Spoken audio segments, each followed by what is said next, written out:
Hey guys, Dr. Ben here, Functional Medicine Center is going to talk to you today about healing leaky gut. Yesterday we talked about 7 signs and symptoms that you have leaky gut. Now we're going to talk to you today about what you can do about your leaky gut. So what is leaky gut? Leaky gut is that small intestine lining that is irritated from a lot of different things. It can be from pathogens, so bad bacteria, yeast, parasites, all types of those things. It can be from food allergies. It can be from NSAIDs, ibuprofen, Advil, aspirin, Tylenol, all those. It can be from alcohol. It can be from excess exercise. Get this one. We didn't talk about this yesterday.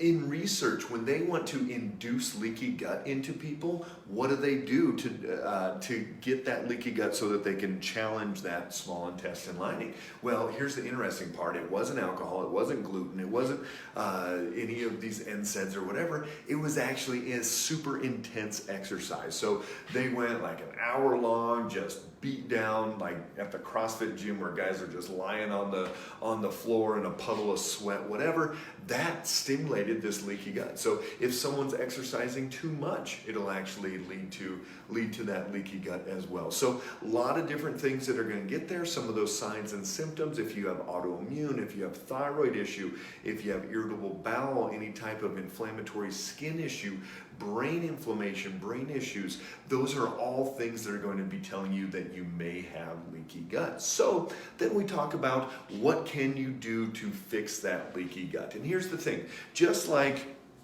in my brain book, Rebuild Your Brain, it says stop the damage, start the repair. So when you think about stopping the damage, starting the repair, same thing in your gut. You can't just take a bunch of supplements, take some sauerkraut, drink some kombucha, whatever it is, that will not fix your leaky gut. We've got to go through the process of this actual healing going on. So number one we've got here is we are going to remove certain things out of the gut, out of the diet, different things. So we're going to look at this as the 4 R's. So we're going to have these 4 R's that are going to be a nice way for you to remember how to heal your leaky gut. So first you want to remove certain things that are going to be damaging. So that could be pathogens. So you could remove, we'll use oil of oregano, garlic, wormwood, all types of different things that are going to kill off. So you could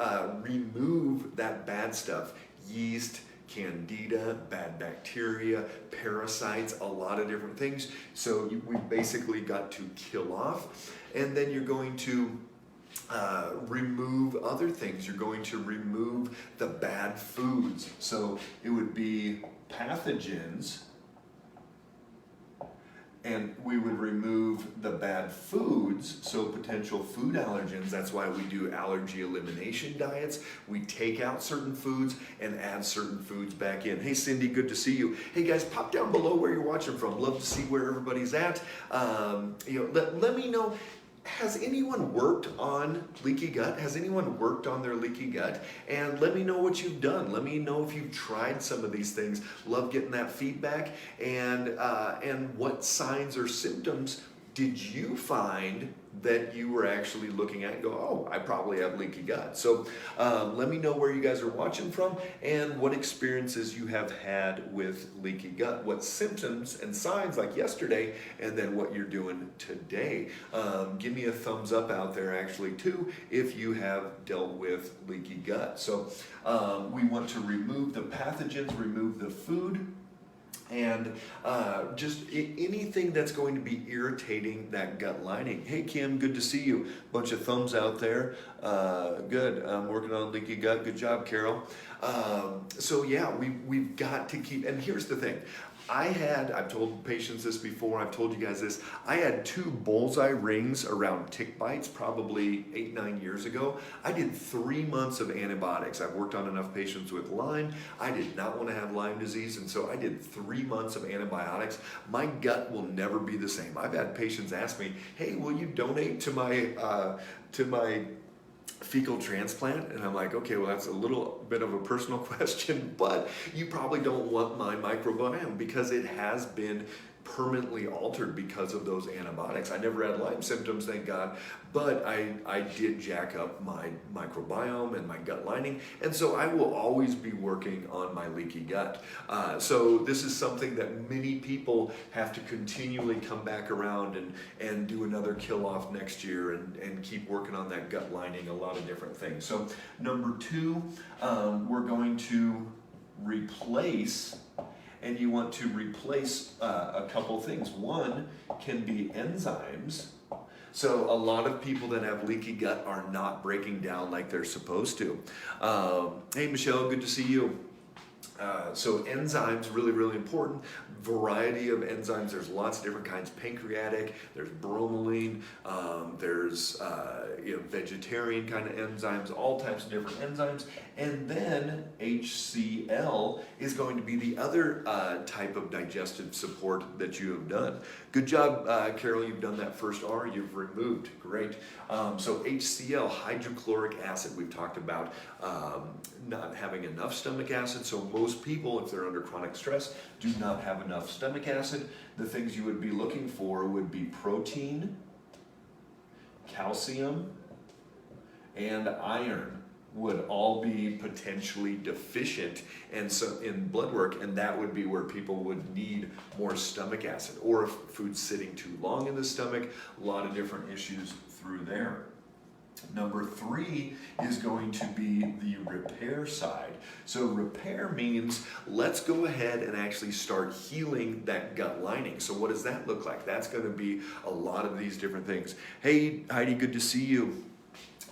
So we've got repair, which is going to be things like glutamine, aloe is great, aloe vera juice, marshmallow,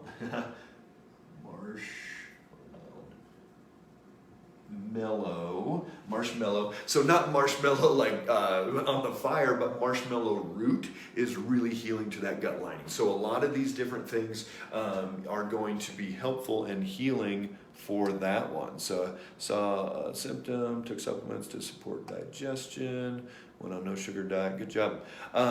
So yeah, we've got to repair that gut lining. For many people, this can be a 2, 4, 6 week process. Some people have to go back and do it again. Sherry, good job. Keep working on it, keep killing that off. So then we get into this healing process, and that's going to start repairing that gut lining. Number 4 is going to be re-inoculate. So re-inoculate is going to be where we bring the good bacteria back in. We don't start there. First, we have to remove the pathogens, and then we can focus on re-inoculating, and we can get that dialed in to where it's able to build it up. But a lot of times the bad stuff is here, and just by taking some good stuff is not enough. We've got to kill off the bad stuff, build up the good stuff, and do that multiple times. Let me show you guys a picture here, and this is what we're talking about when leaky gut can heal. So this was a patient of mine, and in January, a couple years ago, you can see in this damage through here, she's got all this damage. So they sent a camera down into her small intestine. They scoped that, and you can see how red, irritated, raw, everything in there. By August, the doctor wanted to redo that upper scope, and so they did another one, and you can't see a single slide. They looked through the entire scope and could not find a single slide that was irritated like that first one. And that's what happens when that leaky gut starts healing, when you can start removing, replacing, repairing, and re-inoculating. So if you didn't catch yesterday's video, look yesterday at signs and symptoms of leaky gut. Share this with anybody that you know that is dealing with gut issues, that is dealing with autoimmune, a lot of different things. This is going to be a huge part of the healing process. You've got to get your leaky gut fixed. Probably 90% of the patients that we see have some type of irritated gut lining that we have to work on. So if you've got questions, pop those down below. Love hearing from you guys. Thanks for being on. Take action. get your gut healing up, and keep an eye out. We'll break more of these down and give you more tools as we move through here. So good to see you guys. Take care.